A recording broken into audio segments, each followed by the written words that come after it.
Hello ಎಲ್ರಿಗೂ ನಮಸ್ಕಾರ. ಎಲ್ಲರೂ ಚೆನ್ನಾಗಿದ್ದೀರಾ ಅಂತ ಅನ್ಕೊಂಡಿದ್ದೀನಿ. ಆ್ಯಂಡ್ ವೆಲ್ಕಮ್ ಟು ನನ್ನ ಮಿನಿ ವ್ಲಾಗ್. ಈ ಫ್ರಾಕ್ ನಾನು ಜುಡಿಯೋಲ್ಲಿ ತೊಗೊಂಡಿದ್ದು ಮೀಡಿಯಮ್ ಸೈಜ್ ತೊಗೊಂಡೆ, ಸ್ವಲ್ಪ ಕಂಫರ್ಟಬಲ್ ಆಗಿರಲಿ ಅಂದ್ಬಿಟ್ಟು. ಆ್ಯಂಡ್ ಐಬ್ರೋ ಫಿಲ್ ಮಾಡ್ಕೊಂಡೆ, ಬ್ಲಷ್ ಅಪ್ಲೈ ಮಾಡ್ಕೊಂಡೆ. ಆ್ಯಂಡ್ ಲಿಪ್ಸ್ಟಿಕ್ಗೆ ನಾನು ಇವತ್ತು ಯೂಸ್ ಮಾಡ್ತಿರೋದು NVB ಅವರ velvet mousse lipstick. And this is in the shade 04. Already comment ಸೆಕ್ಷನಲ್ಲಿ ತಿಳಿಸಿದ್ರಿ ನಾನು ಲಾಂಗ್ ಫಾರ್ಮ್ ವಿಡಿಯೋದಲ್ಲಿ ಈ ಶೇಡ್ ನಿಮಗೆ ತುಂಬ ಚೆನ್ನಾಗಿ ಕಾಣ್ತಿದೆ ಅಂತ.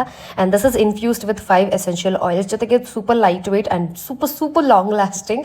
ಆ್ಯಕ್ಚುಲಿ ನನಗೆ ಶಾಕ್ ಆಯಿತು, ಬಿಕಾಸ್ ಇಡೀ ದಿನ ಲಿಪ್ಸ್ ಮೇಲೆ ಹಾಗೆ ಇತ್ತು, ರೀಅಪ್ಲೈ ಏನು ಮಾಡ್ಕೊಂಡೇ ಇರಲಿಲ್ಲ. ನಾನು ಕಂಪ್ಲೀಟ್ ರೆಡಿ ಆಗಿಬಿಟ್ಟು ಅರ್ಪಿತನ ಮನೆಗೆ ಹೊಟ್ಟೆ. ನಾನು ಕಂಪ್ಲೀಟ್ ರೆಡಿ ಆಗೋದು ನೆಕ್ಸ್ಟ್ ವಿಡಿಯೋದಲ್ಲಿ ಬರುತ್ತೆ, ಓಕೆನಾ? ಆ್ಯಂಡ್ ಅವಳು ಕ್ಯಾಪ್ಸಿಕಮ್ ರೈಸ್ ಮಾಡಿದ್ಲು, ಸೂಪರ್ ಆಗಿತ್ತು. ಆ್ಯಂಡ್ ಅವಳಿಗೂ ಆ ಲಿಪ್ ಶೇಡ್ ಕೊಟ್ಟಿದ್ದೆ, ನೀನು ಅಪ್ಲೈ ಮಾಡಿ ನೋಡು ಅಂತ. ಆ್ಯಂಡ್ ತಿಂದು ಅಲ್ಲಿಂದ ಗುರು ಮನೆಗೆ ಹೋಗಿ ಅಲ್ಲಿಂದ ಹೊಡಬೇಕಾಗಿತ್ತು, ಬಿಕಾಸ್ ನಾವು ಅವ್ರ ಕಾರಲ್ಲಿ ಹೋಗುವಂಥ ಪ್ಲ್ಯಾನ್ ಆಗಿತ್ತು. ಆ್ಯಂಡ್ ಕಾರಲ್ಲಿ ಹೋಗ್ತಾ ಮಜಾ ಮಾಡಿಕೊಂಡು ಸೂಪರಾಗಿ ಡ್ಯಾನ್ಸ್ ಎಲ್ಲ ಆಡಿಕೊಂಡು ನಾವು ಪ್ರಾಪರ್ಟಿನ ತಲುಪಿದ್ವಿ. ಆ್ಯಂಡ್ ನಾವು ಹೋಗಿದ ತಕ್ಷಣ ವೆಲ್ಕಮ್ ಡ್ರಿಂಕ್ ಕೊಟ್ಟರು. ನನಗೆ ಸ್ವಲ್ಪ ಸುಸ್ತಾಗ್ತಿತ್ತು ಅಂತ ಒಂದು ಪವರ್ ನ್ಯಾಪ್ ಮಾಡಿಕೊಂಡು.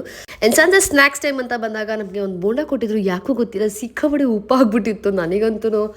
ನಾನು ಉಪ್ಪು ತಿಂತೀನಿ, ಆದರೆ ಇಷ್ಟೊಂದು ತಿನ್ನೋಣ ಅಂತ ಅವತ್ತೇ ಗೊತ್ತಾಗಿತ್ತು ನನಗೆ. ಆ್ಯಂಡ್ ಬೈ ದ ವೇ, ನಿಮಗೆ ಲಿಪ್ಸ್ಟಿಕ್ ಬೇಕು ಅಂದರೆ ಸ್ಕ್ಯಾನರ್ನ ಅಟ್ಯಾಚ್ ಮಾಡ್ತೀನಿ, ಸ್ಕ್ಯಾನ್ ಮಾಡಿ ಬೈ ಮಾಡ್ಬೋದು, because through out the day ನನ್ನ ಲಿಪ್ಸ್ಟಿಕ್ ಸೂಪರ್ ಆಗಿತ್ತು. ಸೊ ಇದಾಗಿತ್ತು ವ್ಲಾಗ್. ಓಕೆ, ಬಾಯ್.